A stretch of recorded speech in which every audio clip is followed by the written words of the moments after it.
اعوذ باللہ من الشیطان الرجیم بسم اللہ الرحمن الرحیم۔ ناظرین گرامی، AS اردو آفیشیل چینل میں آپ کو ایک بار پھر سے خوش آمدید۔ ناظرین گرامی، وہاب بن ورد سے روایت ہے کہ وہ کہتے ہیں کہ ہم تک یہ بات پہنچی ہے کہ خبیث ابلیس حضرت یحییٰ علیہ السلام کو نظر آیا اور کہنے لگا، میں آپ کو نصیحت کرنا چاہتا ہوں۔ حضرت یحییٰ علیہ السلام نے فرمایا، تم مجھے نصیحت مت کر، ہاں البتہ بنی آدم کے بارے میں کچھ بتا۔ شیطان نے کہا، ہمارے نزدیک بنی آدم کی 3 قسمیں ہیں۔ پہلی قسم ہمارے لیے بہت پریشان کن ہے، ہم اس کے پیچھے ایسا پڑتے ہیں کہ اس کو فتنہ میں ڈال دیتے ہیں اور اس پر بالکل قابض ہو جاتے ہیں، لیکن وہ پھر توبہ و استغفار کر کے ہماری ساری محنت رائگاں کر دیتا ہے۔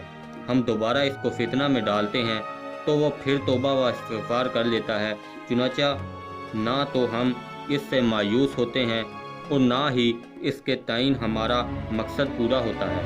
اس وجہ سے ہم بہت پریشان ہوتے ہیں۔ دوسری قسم وہ ہے جن کی حیثیت ہمارے نزدیک ایک بچہ کے ہاتھ میں گیند کی سی ہے، ہم ان کو جس طرح چاہیں پلٹ دیتے ہیں اور جس طرح چاہے الٹ دیتے ہیں۔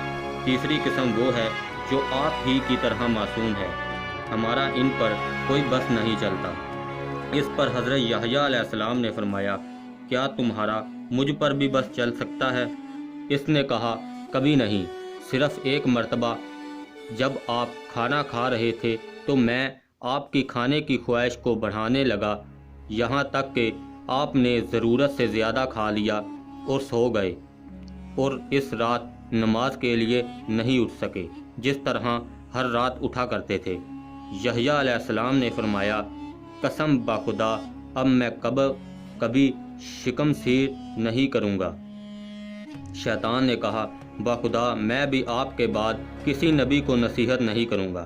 ابن ابی الدنیا کہتے ہیں کہ عبداللہ بن خیبق سے مروی ہے، وہ کہتے ہیں کہ ابلیس نے اپنی صحیح شکل میں یحییٰ علیہ السلام سے ملاقات کی۔ یحییٰ علیہ السلام نے فرمایا، اے ابلیس، مجھے یہ بتاؤ کہ تمہارے نزدیک بہتر شخص کون ہے اور بدترین شخص کون ہے؟ تو شیطان نے کہا، میرے نزدیک سب سے بہتر شخص بخیل مومن ہے اور سب سے بدتر فاسق سخی ہے۔ یحییٰ علیہ السلام نے فرمایا، یہ کیسے؟ تو شیطان نے جواب دیا، کیونکہ بخیل مومن کا بخل میرے لیے بس ہے، لیکن فاسق سخی کے بارے میں خدشہ ہے کہ مبادلہ اللہ تعالیٰ کو اس کی سخاوت کا علم ہو جائے اور اس کو قبول کر لے۔ پھر وہ یہ کہتا ہوا غائب ہو گیا، اگر آپ یحییٰ علیہ السلام نہ ہوتے تو میں آپ کو نہ بتاتا۔ ناظرین گرامی، اس سے آج کی ویڈیو کا اختتام ہوتا ہے۔